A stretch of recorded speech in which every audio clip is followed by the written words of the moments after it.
الرحمن الرحیم الصلاۃ والسلام علیکہ یا سیدی یا رسول اللہ وعلی آلہ وصحبہ یا سیدی یا حبیب اللہ رب اشرح لی صدری ویسر لی امری واحلل عقدۃ من لسانی یفقہوا قولی۔ عزیز طلباء کرام، جامعہ نظام مصطفیٰ صلی اللہ علیہ وسلم کی آن لائن کلاسز سے ایک بار پھر حاضر ہیں۔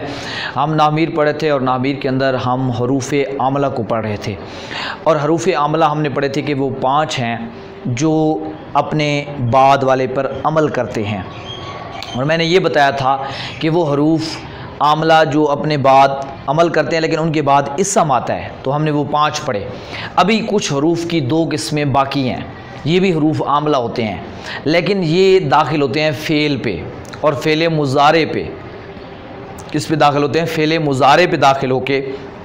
اس کے اوپر عمل کرتے ہیں۔ یعنی اگر ان کے بعد فعل مضارع آ جائے، اور فعل مضارع کے تفصیل ہم پڑھ چکے ہیں اعراب کی، میں نے آپ کو پورا تفصیلی طور پہ سبق دیا تھا، وہ آپ کے اسی چینل پر موجود بھی ہے، آپ نے اس کو پڑھا ہوگا، ایک بار پھر دہرا لیں تاکہ آپ کو یہ بات سمجھنے کے اندر آسانی ہو جائے کہ فعل مضارع کی ہم نے کہا تھا کہ جب اس کے آخر میں نون تاکید ثقیلہ یا خفیفہ داخل نہ ہو تو 2 صیغے نکال کے جو 6 اور 12واں تھا، باقی وہ ہوتا ہے معرب۔ اب اس کا اعراب رفع میں، رفع نصبی میں، نصب جزمی میں، جو حالت جزمی ہوتی ہے، جزم کب آتا ہے کب نہیں آتا، یہ ساری ڈیٹیل ہم نے وہاں پہ پڑھی تھی۔ ہم اب پڑھنے جا رہے ہیں وہ حروف جن کو ہم حروف جازمہ کہتے ہیں۔ نام سے ہی ظاہر ہے یہ کیا کرتے ہیں، یہ 5 ہیں۔ ایک ہے لم، لما،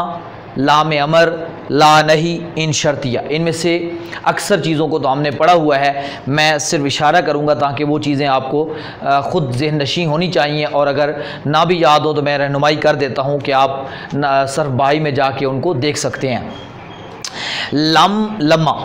لم جو ہے آپ کو یاد ہوگا، اس کو ہم نفی جہد کہتے ہیں۔ یہ ہم نے صرف بھائی میں پڑھا تھا، فعل نفی جہد معلوم و مجہول کی گردان پڑی تھی کہ فعل مضارع پر یہ لم داخل ہوتا ہے۔ اب یہ آپ نے دیکھ لیا یہ کیا کرتا ہے، فعل مضارع جو بھی اس کے بعد آئے اس کی حالت کو کیا کر دیتا ہے، جزمی بنا دیتا ہے۔ یعنی فعل مضارع کے اوپر جب یہ آتا ہے تو اس کی حالت کیا ہوتی ہے، جزمی ہوتی ہے، رفعی نصبی نہیں ہوتی بلکہ اس کی حالت کیا ہوتی ہے، جزمی ہوتی ہے۔ اگر دیکھیں فعل مضارع جو ہے وہ صحیح ہو، مثلا یضرب ہے تو کیا ہو جائے گا، لام ید رب۔ اور اگر فعل مضارع غیر صحیح ہو، یعنی کیا مطلب کہ اس کے آخر میں واو یا الف ہو، تو کیا مطلب لم یرمی، یہ غلط ہو جائے گا۔ لم یرمی نہیں لکھیں گے، بلکہ میں نے آپ کو بتایا تھا کہ فعل مضارع غیر صحیح کی جو حالت جزمی ہے وہ لام کلمے کو حذف کر دینے سے آتی ہے۔ کیا مطلب، یا حذف ہو جائے گی، اب یہ ہو جائے گا لم یرمی۔ اب آپ یہ نہ سوچیں کہ جی لم تو آخر کو جزم دیتا ہے، یہاں تو جزم نہیں آئی پڑی، تو یہاں میں نے بتایا تھا کہ جزم کی علامتیں، جزم کا اعراب جو ہوتا ہے فعل مضارع کا ہر ایک اپنے اپنے حساب سے ہوتا ہے۔ اگر تثنیہ کا صیغہ ہے تو اس کے آخر سے نون گرا دیتے ہیں، جمع کا ہے تو نون گرا دیتے ہیں، ٹھیک ہے جی، وہ آپ نے پڑھا تھا لم یضربو، یعنی پوری گردانیں آپ کے ذہن میں ہوں گی۔ تو یہ لم کرتا کیا تھا، آپ کو یاد ہوگا کہ اس کا ترجمہ کیا بن جاتا تھا، یعنی نفی، ماضی میں کسی چیز کی نفی کرتا ہے، کیا مطلب، نہیں مارا تھا اسے ایک بات نے۔ یہ جو لمہ ہے، لمہ بھی بالکل یہی کام کرتا ہے، یعنی مضارع کے اوپر داخل ہوتا ہے، اس کی حالت جزمی کر دیتا ہے، اور معنی جو ہوتا ہے مضارع کا وہ نفی میں کر دیتا ہے، ماضی نفی میں کر دیتا ہے۔ یہ کیا مطلب، لما، مثلا میں یہ لکھ دیتا ہوں لما یخشا، لما یخشا، اس کے آخر میں الف جو تھا وہ میں نے حذف کر دیا، اسی لما یضرب، ٹھیک ہے۔ اب فرق تھوڑا سا ہے، لم اگر لگ جائے تو یہ ہوتا ہے کہ نہیں مارا، مطلق نفی ہوگی، نہیں مارا، کیا پتا یعنی کب نہیں مارا، ماضی مطلق مطلب ہے کہ اس کا کو نہیں پتا ابھی مارا، اپنا پیچھے کب مارا تھا، یعنی بعید قریب سب ہو سکتا ہے۔ لیکن جب لمحہ لگائیں گے تو اس کا مطلب یہ ہوگا ابھی تک نہیں مارا، یعنی گزشتہ زمانے سے لے کر جب تک میں یہ بات کر رہا ہوں ابھی تک نہیں مارا، یعنی لم اور لمحہ میں یہ فرق ہوتا ہے۔ جب آپ لمحہ سے نفی کرتے ہیں تو اس وقت حال یعنی ماضی سے لے کر حال تک کی نفی ہوتی ہے، اور لم میں صرف ماضی کی نفی ہوتی ہے، یہ فرق ہے، باقی وہی چیز ہے۔